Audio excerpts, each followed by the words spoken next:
when you're bringing up children, I guess you want to leave the world in a better place than it is at the moment, really. So anything that I can do to try and use my skills to do that, that's kind of what I decided I wanted to do.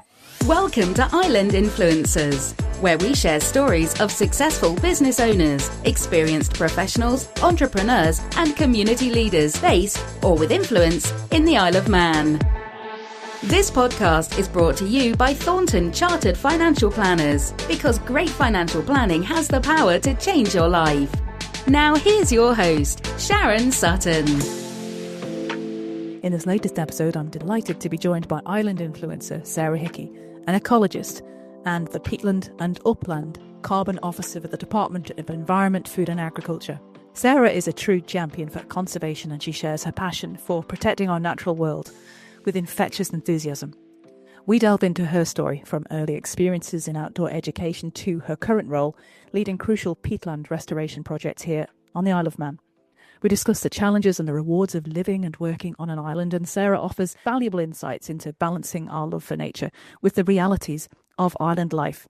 You'll also hear about her incredible adventures, from scaling heights in South America to leading youth expeditions in Patagonia. Truly inspiring stories of personal growth and a life well lived, and she's only young.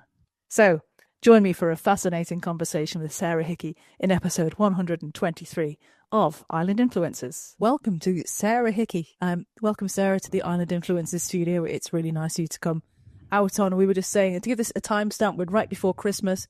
Had a few hail showers. Hopefully good for the environment, as you'll understand as we get later on into this podcast. But welcome. Thank you. Thank you for inviting me. No, very welcome. So in order to...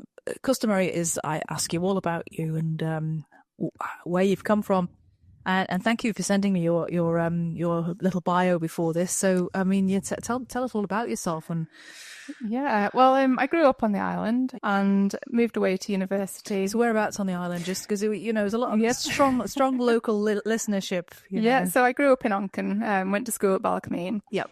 And then moved to university. So I studied geography at Liverpool University. I really enjoyed that. And then moved up to Edinburgh to study a master's in Edinburgh, looking at peat bogs, which I guess we'll come on to a bit later. But you're looking at the record of past climate change that's preserved within the peat. Well, that's for a young person to go into something like that. What drove you to select that subject? I was always interested in physical geography, learning about the mountains, the environment, things like that. I think it probably stemmed from when I was at high school. Yeah. I had some inspirational teachers, and I also feel free to make any name checks. Any name checks you would like. Too many to mention. But I also had the opportunity to attend an after-school outdoor education course for a year, and that really inspired me to have a love of the outdoors. We were off kayaking and climbing and walking in the hills, and learning about lots of different skills. And I think that kind of really inspired me to want to learn more about the natural environment. And whereabouts were you doing that? So it was on the island. Yeah. It was run through the Civil Defence at the time. Gosh, okay. And we'd go for an evening after school and then do some weekend trips, including camping. And it was fantastic. Favourite Isle of Man camping site? The one we used to use a lot, which I don't know, maybe not so much at the moment because the trees are a little bit old and in this wind, but is a place called Montpelier Woodland in Druidale. So we used to camp up there. I have no idea. No, it's quite hidden unless you know it. But sure. It's a nice little woodland with a stream, and you can walk up onto the hills. So that you should have druids and stone circles up there. Well, yeah, I think that's the history of the area. So it's always quite a magical place. Yeah. Oh, wonderful. So when you went on to Edinburgh, then you got your masters. Mm-hmm. What did you find your ideal kind of career path? Not exactly. I spent most of my masters in a laboratory. I did get out for some field work, which was fantastic, but a lot of time looking down a microscope. And so after the year, I really wanted to get out and about more. I don't like being stuck inside for too long. So I ended up... good company. Yeah, I ended up working actually in a field studies centre, teaching geography fieldwork to students, which was really nice. But it was kind of pre-internet days, so finding further work outdoors was quite difficult in those days. But luckily I had friends who were working in the outdoor education industry. So I ended up working for Outward Bound up in Fort William in Scotland. And that kind of led me down a whole slightly different career path of outdoor education, which I pursued for probably about 15 to 16 years, something like that. Yeah, gosh. So yeah, my recent work is actually more of a career change, although still related to being what you started out doing. Yeah. So how did a 15-year career in outdoor education, how did you end up finding a pathway back to the Isle of Man? So I like I say, I've been working in outdoor education, and then I also spent lots of time traveling and going on expeditions within that time period. And I ended up coming back to the Isle of Man to visit my parents after an extended trip for New Zealand, and then ended up staying here. Didn't plan to, but ended up getting a job and meeting my husband. Well, I had met him previously, but getting together with my husband. And still continued to work in outdoor education for a while. Yeah. Then had my children. So I got twin girls. Oh, gosh. And continued part-time working while bringing them up. And then I started to have a yearning to get back into working within sort of the environmental sector. Yeah, so did I read on LinkedIn at one point you went and you joined the police force? Oh, I did, yeah. I did that for a couple of years, yeah. And that was when I first moved back to the island, trying to find some work. And I did that for a couple of years, and it was interesting, but it wasn't really what I was passionate about. A lot of stuff. Yeah. So I ended up back in for a while in outdoor education before then deciding I really want to get back into conservation. And I think the reasoning behind that partly is when you're bringing up children, I guess you want to leave the world in a better place than it is at the moment, really. So anything that I can do to try and use my skills to do that, that's kind of what I decided I wanted to do. Super. And so what, how did you manage to, was the Peatland and Upland carbon officer position, was that one that was available? Was it? Not at that time, no. It's actually quite difficult to work out how to make a career change sometimes. So I started off by making sure I was working 4 days a week in an education role. And then I saved a fifth day for volunteering with Manx Wildlife Trust. So I was doing that for maybe 6 months. And it was really good. I was trying lots of different things. That's a really brave thing to do, to actually sacrifice part of, your salary, potential to do something as, as. I kind of thought that's probably the only way really to change and get the experience needed. Because it's a very competitive field, so you need that experience. So I tried lots of different things with them, and I really wanted a project to get stuck into. And luckily, somebody I knew at DEFA had contact with my now boss, and he suggested actually we have no idea where all of our upland peat is. So yeah, it would be really useful in terms of making land management decisions in the future if we could find out where it is, how deep it is, how much carbon is stored in there. So I set up my project, still working within Manx Wildlife Trust. Yeah, and how long ago was that? When did it get started? So I started volunteering and then got a full-time job for a year within Manx Wildlife Trust, and that was in 2019. Right. So just before COVID. I did kind of a year's working surveying the peatlands, walking the hill. Sure. Yeah, that was really nice. And it also at the same time doing ecological consultancy work. So I was learning, building up my skills in that field too. Okay. Yeah. Then sorry. No, I mean, the Isle of Man has probably had a bit of a bad rap for not doing earlier enough in climate change initiatives, and it sounds like this one's been going for longer than we'd give it credit for. Yes, so we've the initial project was to find out where our peat was and how much was there and how much carbon was in it. And like I say, it wasn't doing any practical work. It was collecting that information to make decisions in the future and undertake practical work then. So yeah, I was lucky when we finally, DEFA finally decided that there was going to be a project to undertake practical restoration work on the peatlands. I was in a good position to be able to do that. So it's fascinating. There's a lot of people, I'm one of them, that's really keen on horticulture, gardening, and growing your own. And we all know that it's sinful to go and buy compost with peat in it. We're all after the peat-free compost, which garden centres are now providing more and more options. Yes, absolutely. So I'm guessing that it's work of people like yourself that has led to this change. So it would be really interesting for listeners to understand, and myself too, just how much more efficient peat is at storing carbon in comparison to other things like trees and it's really important carbon store. So peatlands cover about 3% of the Earth's terrestrial surface, but they store something like 30% of the carbon. I can't remember the exact figures off the top of my head, but it's a lot of carbon they store. And the reason they're so efficient at storing it is the peatland vegetation itself absorbs a lot of carbon, and it's a complete cover over the ground, unlike trees, which I guess are scattered. Yeah. But more than that, it's that the peat stores the carbon for thousands of years. So the carbon in trees is stored maybe for 100 years. And then if the trees are made into furniture, it can be stored long term.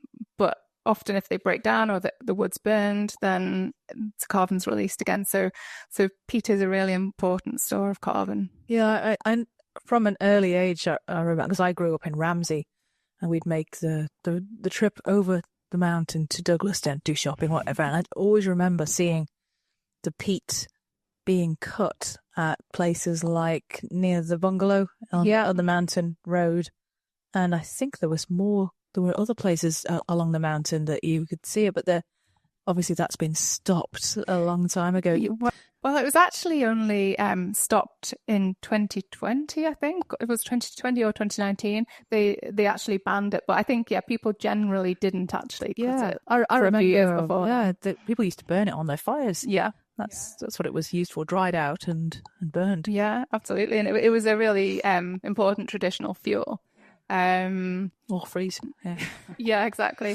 But nowadays we don't need it. To cut peat for fuel in most places would be just because you like the smell of it or you think it's a traditional thing to do, but it's not necessary. So it's really important to keep it in the ground. And can you give us an idea of how long it would take for a peat, harvestable peat of that sort of level? How long it takes to build up those layers? It takes a huge amount of time. So if the peatland vegetation is in good condition, you're looking at 1 millimeter of peat a year growing on top. Yeah. So a 10 centimeter layer of peat is 100 years.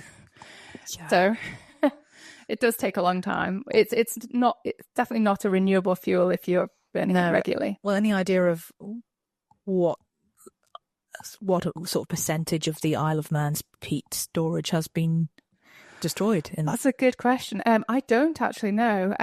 Like I say, I've been measuring the depth of the peat across the island, and you can see in some places where the really important peat cutting sites where the peat was probably 2 meters deep. And some parts of it still are 2 meters deep, but then you have a whole section of hillside where there's barely any left. But I haven't actually done the calculation of how much has been lost. I think it's quite difficult to know. And also, once it's been cut, it's not just the peat that's been removed that has lost that carbon. It's also causes drying out of the peat surrounding it, so that loses carbon and erodes. I can see that because it holds a lot of water, doesn't it? It does, yeah. What other benefits does the peat have then for the Isle of Man? It has huge amounts of benefit. Our project is funded by a climate change fund, so it is primarily looking at protecting that carbon store and improving sequestration. But in a good condition, peatland vegetation really slows the flow of water over the hillside. So the more we have changing climate, the more likely we have to have flooding events. Yeah. So if we can get our upland hill and in good condition with nice peat-forming vegetation, the water flows slowly off the hill and is less likely to cause downstream flooding. So it really helps with that. It's very obvious here. It rains We're in St John's Mill, right on the side of the River Neb. Yeah.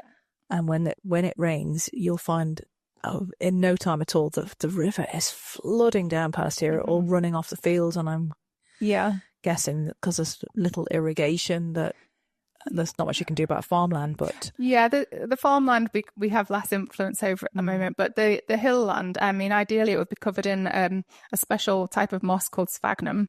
Yeah. And that's amazing moss. It's the main peat forming moss. It absorbs like 20 to 30 times its own weight of water. So you can imagine that when it rains, it kind of captures absorbs that water, as does the peat itself. It absorbs it like a giant sponge. And also the roughness of that vegetation just slows the water flowing around it. So, it can help. And apologies if this is a stupid question, but can you grow it? Can you plant it? You can. I think it's not. I don't know how easy it is. I'm not a gardener.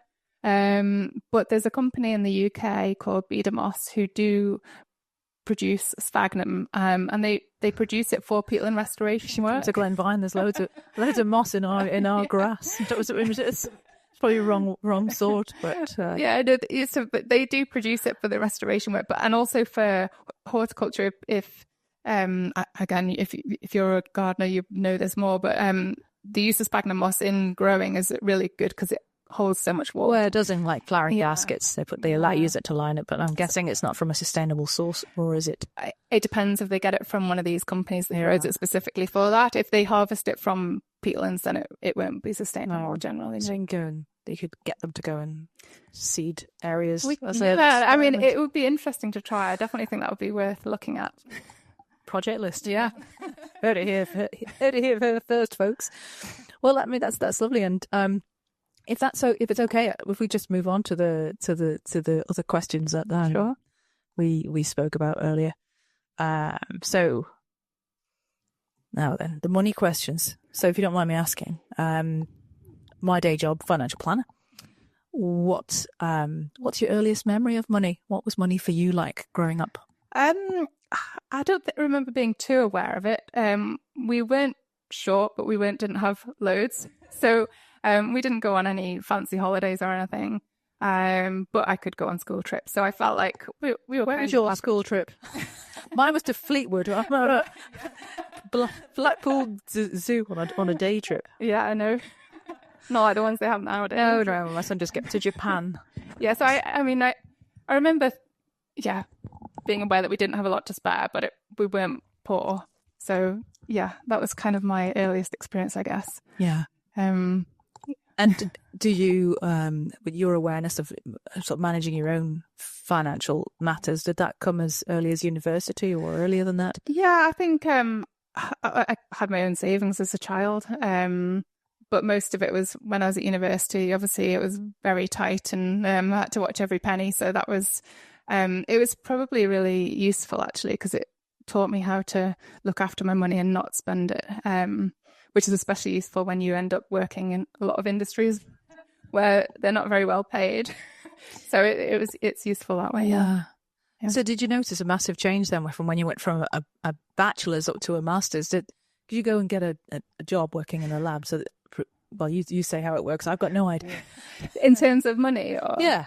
I was lucky that the government paid for the course fees at the time. I'm not sure if they still do that. I believe they might do. But when I was doing my master's, I did have a part-time job as well. Right. So, yeah. Yeah. Okay. And if you could define being rich or being wealthy, what do those words mean to you? I think for me, I've never been very interested in money. So it's obviously a struggle if you don't have enough. And I, like I say, I've luckily been used to being able to budget with not very much money.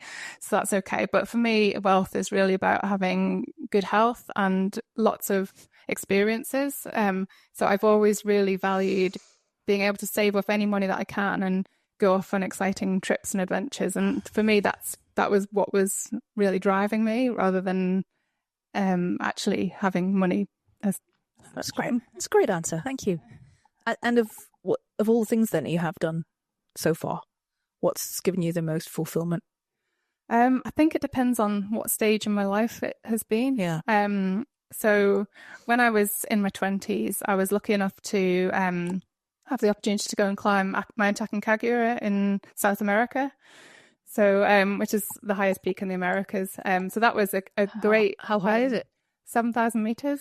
That's really high. Yeah. So it was a really tough trip, and I was really pleased I managed to. How did you make feel it. when you got to the summit? Yeah, pretty amazing, really. I've never been somebody who has to get to the top of things. I kind of do things more for the experience, and but I've never been super driven in that sense. But I was really pleased that I managed to make it to the top. The altitude that affect your body. The altitude was very hard. I remember every step seemed to take about 10 minutes sometimes because it was really tiring.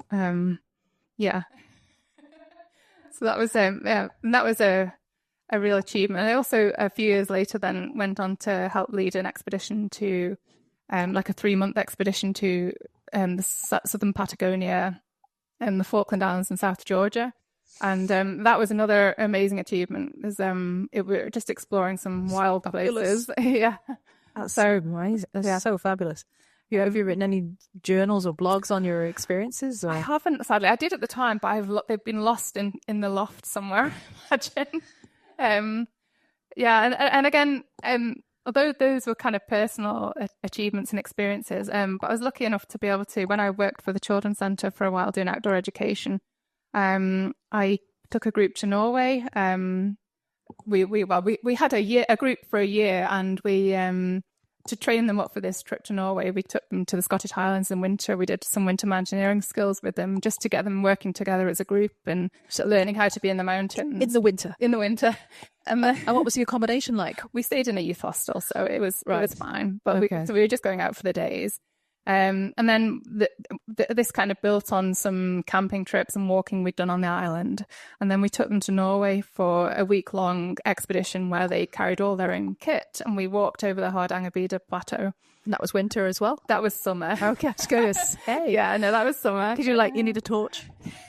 Nope, it was daylight for a lot of the time. It was it was a really nice experience, and it was the positive thing about that was seeing the group really grow, because a lot of the young people we took had either various traumatic backgrounds or difficulties, and so they were brilliant. They kind of really stepped up to the challenge, and I think they got a lot out of it, as did we as well. Yeah.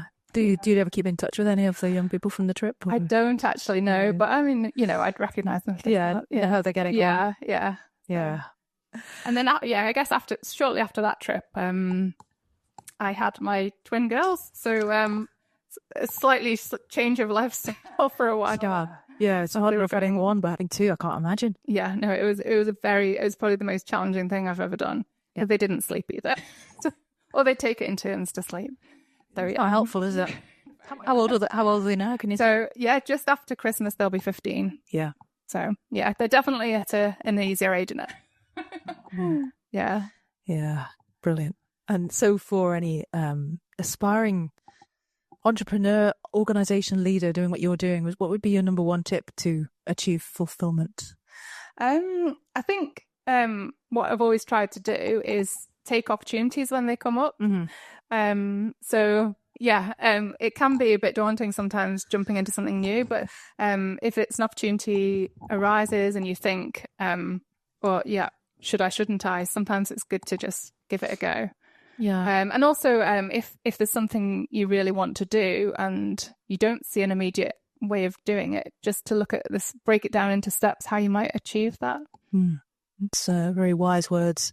And if you were to go back and ask your 18-year-old self, or to give your 18-year-old self one piece of advice, what would you tell her? I think I'd probably say just be a bit more confident in yourself. I've never had a huge amount of confidence, so I guess it's always a bit of imposter syndrome. But I think just have that confidence and just I mean, it's astounding to me listening to you.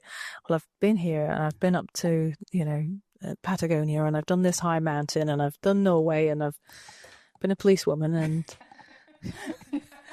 I'm in awe. So I don't think imposter syndrome is something you should feel at all.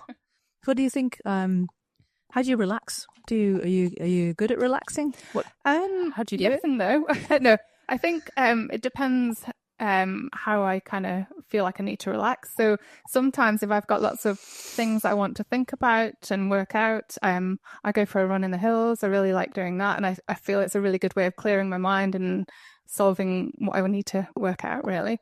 But if I really want to just switch my mind off from things, I do a lot of sea swimming. I've kind of done that for about 14 years now, with a nice group of friends, and we meet every week and go for a good swim. And I think Favourite beach?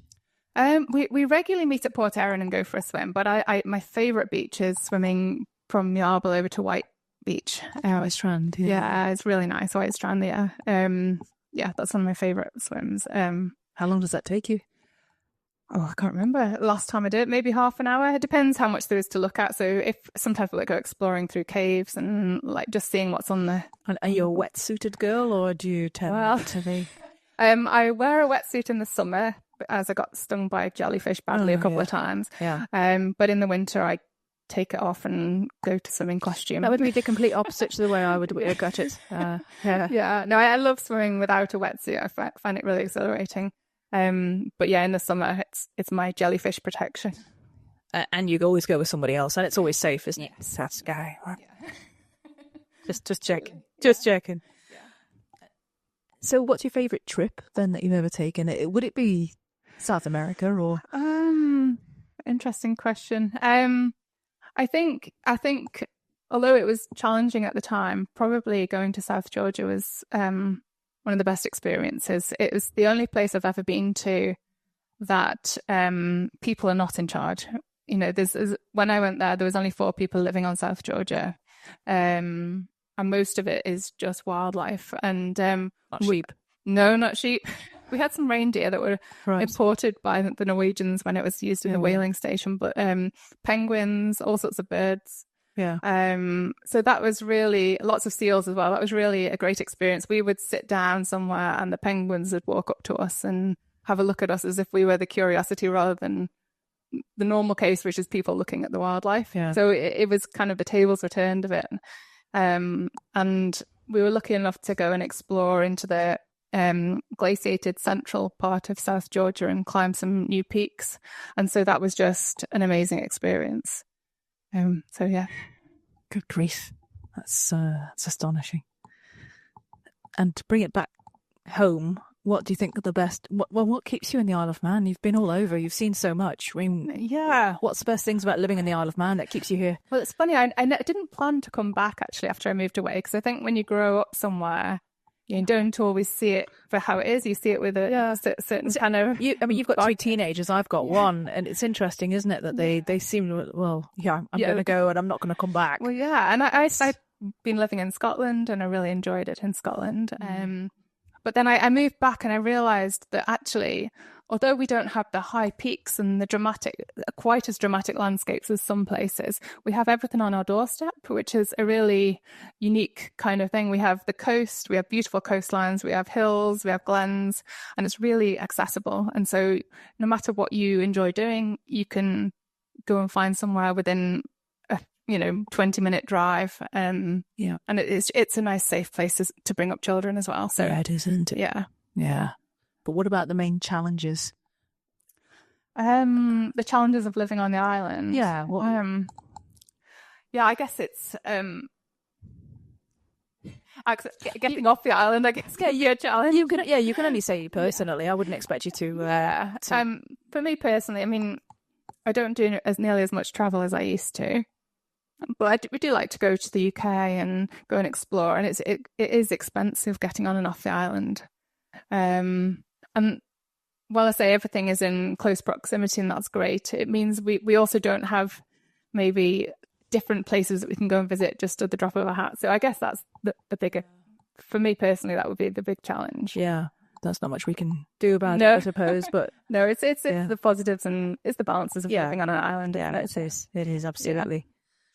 And in your sphere of influence now, what's the goals for the Manx Peat project? What have you got planned? Okay, so we have funding for another year.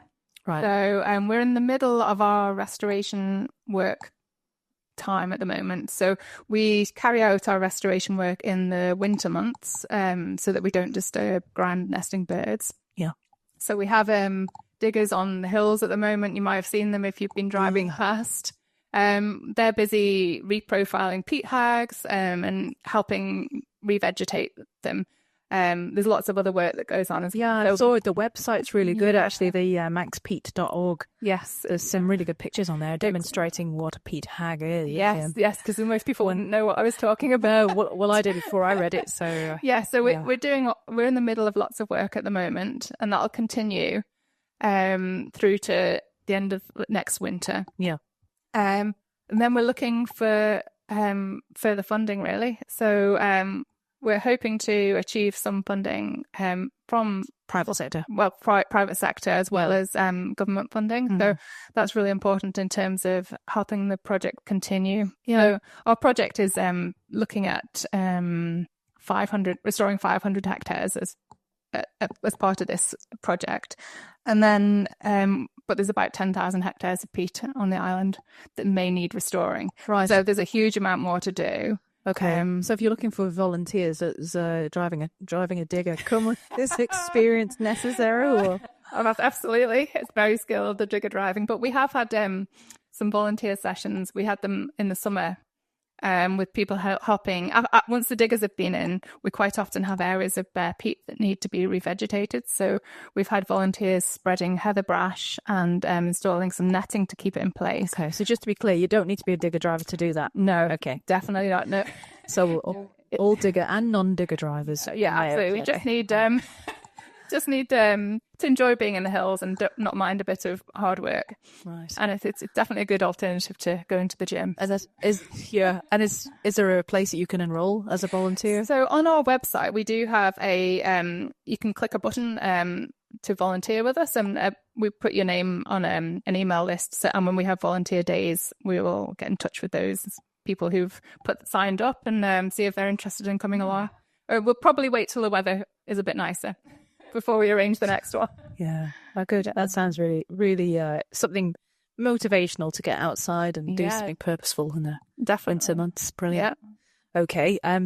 So finally, just to move on to a few fun questions. And what books have you read, or anything that you'd recommend to listeners as a source of inspiration or self-development, or just a good read? Yeah. So I was thinking about this. And there's a couple of books that stand out that I've read that have really kind of inspired me.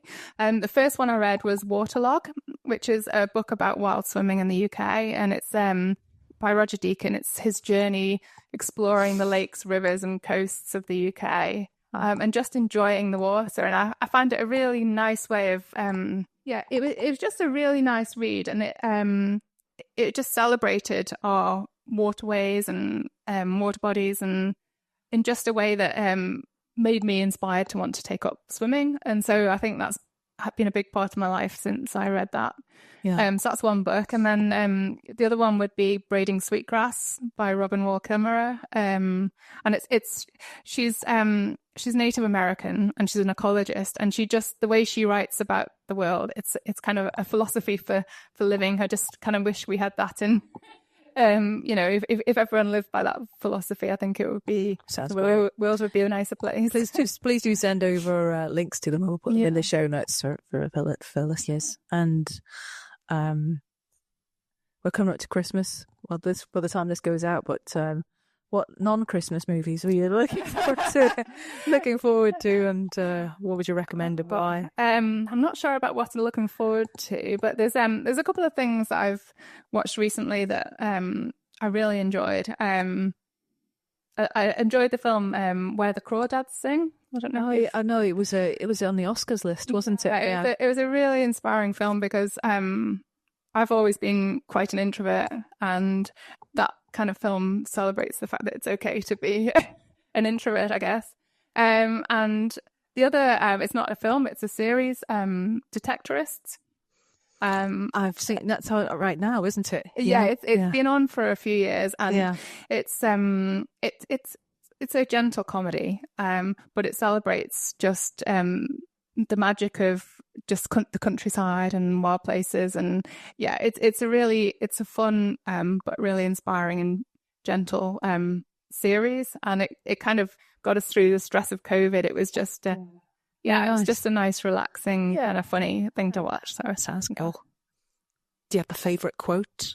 Again, I was thinking about this, and to be honest, there was one that I had, it was written on a poster in my bedroom wall when I was a teenager, and I think it really inspired me then, and it still kind of rings true now. So it was a Native American quote that was, only when the last tree has been cut down, the last fish caught, and the last stream poisoned, will we realise we cannot eat money. That's pretty profound. Yeah, I think it kind of just spoke to me that actually there's a fundamental kind of disconnect sometimes between people and nature, and they think we're separate from it, but actually we're completely reliant on it. Health and wealth. Yes. Oh, yeah, no, I agree completely. Only when it's too late. Yeah, wonderful. So where can people go to learn more about you and Manx Peat and what you're doing and the work you're doing? So the best place to go is our website, which I think, as you said, is manxpeat.org. Yeah. And actually there's links on our website to all our social media as well. Right. So we're quite active on social media, just with updates of what we're doing and interesting things that we see when we're out and about. Yeah. But yeah, for a background on the project, and if you want to get involved, the website's a good place to start. And I found you on LinkedIn, just so thanks for connecting. Yeah, it's lovely. Well, other than that, just thank you so much for your time today. It's fascinating. You've answered a lot of my questions I had about it. So, and good luck with the project. Thank you. Thank you for having me. Oh, thank you.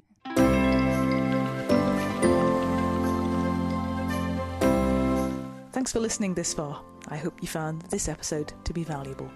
If so, I'd like to ask you for a small favour. Would you please go to Apple Podcasts and leave a 5-star review, because that's one of the best ways for others to find the series, and please send a link to the podcast to 3 friends or colleagues who know they'll find it helpful. That way we can spread the word about how great a place the Isle of Man is to live and work, and help spread some positivity. Thanks again for tuning in and being part of our great community. I'll see you next time. Island Influencers is a fortnightly podcast.